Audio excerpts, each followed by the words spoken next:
Hello everyone, welcome back to students focus.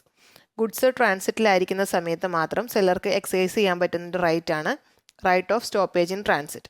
അതുകൊണ്ട് തന്നെ നമുക്ക് എപ്പോഴാണ് ഈ ഗുഡ്സ് ട്രാൻസിറ്റിൽ അല്ലാതാവുന്നതെന്ന് അറിയേണ്ടതും അത്യാവശ്യമാണ്. അപ്പോൾ നമുക്ക് ഏതൊക്കെ സാഹചര്യത്തിലാണ് ഗുഡ്സ് ഇൻ ട്രാൻസിറ്റ് എൻഡ് ചെയ്തതായിട്ട് നമ്മൾ തീരുമാനിക്കുന്നത്. ഫസ്റ്റ് വൺ, ബയറോ അല്ലെങ്കിൽ ബയറുടെ ബെയിലിയോ ഗുഡ്സ് ഡെലിവറി എടുക്കുന്ന സമയത്ത്. സെല്ലർ ഗുഡ്സ് കയറ്റി അയച്ചു, അത് ബയർ അല്ലെങ്കിൽ ബയറുടെ ബെയിലി ഡെലിവറി സ്വീകരിച്ചു, ആ സമയത്ത് നമ്മൾ ഇത് എൻഡ് ചെയ്തതായിട്ട് തീരുമാനിക്കുന്നു. Then second one, interception by the buyer. അതായത് നമ്മളിപ്പോൾ എറണാകുളത്ത് നിന്ന് ഗുഡ്സ് തിരുവനന്തപുരത്തേക്ക് കയറ്റി അയക്കുന്നതെന്ന് വിചാരിക്കുക. ഗുഡ്സ് കോട്ടയത്ത് എത്തിയപ്പോൾ തന്നെ ബയർ വന്നിട്ട് ഡെലിവറി എടുക്കുവാണ്.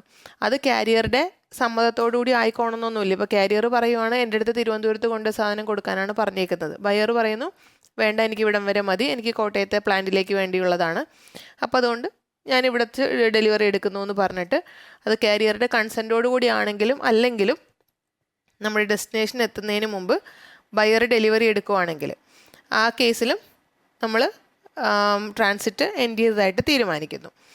പിന്നെ ബയറോ അല്ലെങ്കിൽ ബയറുടെ ബെയിലിയോ ക്യാരിയറോ വിളിച്ചു പറയുന്നു ബയറെ. ഇപ്പോൾ എക്സാമ്പിൾ, ഗുഡ്സ് ഷിപ്പിൽ അല്ലെങ്കിൽ നമ്മുടെ ലോറിയിൽ ലോഡ് ചെയ്യുമ്പോഴത്തേക്കും ക്യാരിയർ വിളിച്ച് ബയറെ ഇൻഫോം ചെയ്യുവാണ്, ഓക്കെ നമ്മുടെ ഇന്ന പ്ലാനിലേക്കുള്ള ഗുഡ്സ് അല്ലെങ്കിൽ ഇന്ന ഓർഡർ ചെയ്ത ഗുഡ്സ് ഞാൻ വണ്ടിയിൽ ലോഡ് ചെയ്തിട്ടുണ്ട്, ഒരു അരമണിക്കൂറിനുള്ളിൽ അവിടെ എത്തും. അപ്പോൾ അങ്ങനെ രീതിയിൽ അത് ഇൻഫോം ചെയ്യുവാണെങ്കിൽ ആ സമയത്തും ബയർക്ക് ഒരു അക്നോളജ്മെൻറ്റ് കൊടുക്കുവാണെങ്കിലും നമ്മൾ ഇത് എൻഡ് ചെയ്തതായിട്ട് തീരുമാനിക്കുന്നു. അൺലെസ് ഒരു കേസിൽ മാത്രം അങ്ങനെയല്ല, the seller has reserved the right of disposal of goods. Seller right of disposal of goods dispose ചെയ്യാനുള്ള റൈറ്റ് സെല്ലർ കീപ്പ് ചെയ്തിട്ടാണ് ഗുഡ്സ് വണ്ടിയിൽ ലോഡ് ചെയ്യുന്നതെങ്കിൽ മാത്രം അതങ്ങനെയല്ല. അല്ലാത്ത കേസിൽ ഗുഡ്സ് വണ്ടിയിൽ, അതായത് ഷിപ്പാണെങ്കിലും ലോറി ആണെങ്കിലും അത് വണ്ടിയിൽ ലോഡ് ചെയ്ത് കഴിയുമ്പോഴത്തേക്കും ഏത് വെഹിക്കിൾ ആയിക്കോട്ടെ ബയറുടെ ഏജൻറ്റോ അല്ലെങ്കിൽ കാരിയറോ അല്ലെങ്കിൽ ബെയിലിയോ ബയറെ ഇൻഫോം ചെയ്യുവാണെങ്കിൽ ആ കേസിലും നമ്മളത് എൻഡ് ചെയ്തതായിട്ട് തീരുമാനിക്കുന്നു. ഇനി നെക്സ്റ്റ് വരുന്നത്, if the carrier wrongfully refuses to deliver the goods. അതായത് ഇപ്പോൾ എക്സാമ്പിൾ, ഗുഡ്സ് ഡെസ്റ്റിനേഷനിലെത്തി, നമ്മൾ എറണാകുളത്ത് നിന്ന് കോഴിക്കോട്ടേക്ക് ഗുഡ്സ് അയച്ചു, ഗുഡ്സ് കോഴിക്കോടെത്തി. അപ്പോൾ കാരിയർ പറയുവാണ് ഞാൻ ഇവിടുന്ന് ഇത്രയും ദൂരം കൊണ്ടുവന്നതല്ലേ, അപ്പോൾ എനിക്ക് ചായ ഒഴിക്കാനോ അല്ലെങ്കിൽ ഫുഡ് അടിക്കാനോ ഒരു 1000 രൂപ 1000 രൂപ തന്നാലേ ഞാൻ ഈ ഗുഡ്സ് ഡെലിവറി ചെയ്യുള്ളൂ. അപ്പോൾ ആ കേസിൽ എന്താണ്, കാരിയർ റോങ്ഫുള്ളി ആ ഗുഡ്സ് ഡെലിവറി ചെയ്യാതിരിക്കുകയാണ്. ഡെസ്റ്റിനേഷൻ എത്തി, ഗുഡ്സ് ഡെലിവറി എടുക്കാൻ ബയർ റെഡിയാണ്, പക്ഷേ കാരിയർ അത് കൊടുക്കുന്നില്ല. അങ്ങനെ റോങ്ഫുള്ളി കാരിയർ റെഫ്യൂസ് ചെയ്യുന്ന കേസിലും നമുക്ക് അത് പൈസ കൊടുക്കുന്നത് വരെ നീട്ടി വെച്ചുകൊണ്ട് ഇരിക്കാൻ പറ്റില്ലല്ലോ. സോ നമ്മളത് എൻഡ് ചെയ്തതായിട്ട്, ഗുഡ്സ് ഇൻ ട്രാൻസിറ്റ് എൻഡ് ചെയ്തതായിട്ട് നമ്മൾ തീരുമാനിക്കുന്നു.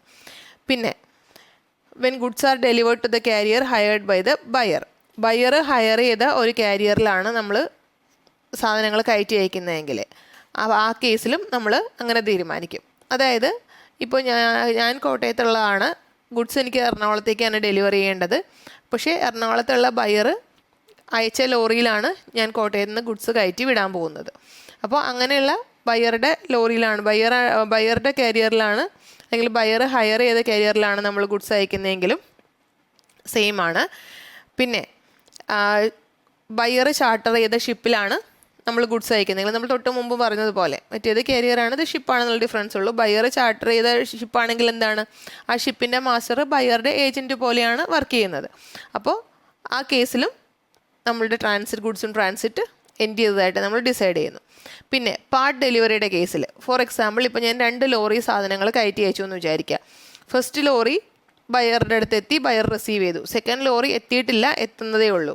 പക്ഷേ ഫസ്റ്റ് ലോറിയിൽ വന്ന ഗുഡ്സ് ബയർ ഡെലിവറി എടുത്തതുകൊണ്ട്, പാർട്ട് ഡെലിവറി ഉള്ളതുകൊണ്ട് തന്നെ നമ്മൾ റിമൈനിങ് ഗുഡ്സും ഡെലിവറി എടുത്തതായിട്ട് തീരുമാനിക്കുന്നു. അതായത് ഗുഡ്സ് ഇൻ ട്രാൻസിറ്റ് എൻഡ് ചെയ്തതായിട്ട് നമ്മൾ തീരുമാനിക്കുന്നു. പക്ഷേ സെക്കൻഡ് ഗുഡ്സ് ശരിക്കും ട്രാൻസ്മിഷനിലാണ് അല്ലെങ്കിൽ ഇൻ ട്രാൻസിറ്റിലാണ്, അത് എത്തിയിട്ടില്ലെങ്കിൽ പോലും അതിൻ്റെ പാർട്ട് ഡെലിവറി എടുത്തതുകൊണ്ട് തന്നെ നമ്മൾ ഗുഡ്സ് ഇൻ ട്രാൻസിറ്റ് എൻഡ് ചെയ്തതായിട്ട് ഡിസൈഡ് ചെയ്യുന്നു.